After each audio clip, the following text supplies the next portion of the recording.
అది ఎంతవరకు నిజమనేది రీసెంట్గా మొన్న జరిగిన విధ్వంసకరం చూశారు.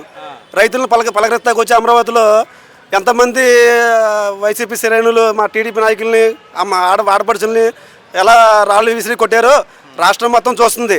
వాళ్ళ ప్రభుత్వం వాళ్ళ పాలన బాగుందో మా పాలన బాగుందో అనేది పక్కన పెడితే రాష్ట్రానికి ఎంత మేలు జరుగుతుందనేది జనాభాగా తెలుసు. గత ప్రభుత్వం చేసిన విధ్వంసం మా ప్రభుత్వం అలా చేసేది కాదు.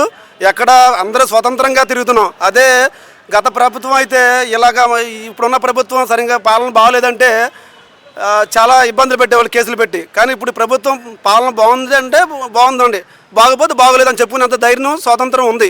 ఈరోజు మా ప్రభుత్వం పాలన వైసీపీ వాళ్ళు ఎప్పటికీ ఒప్పుకోలేరు.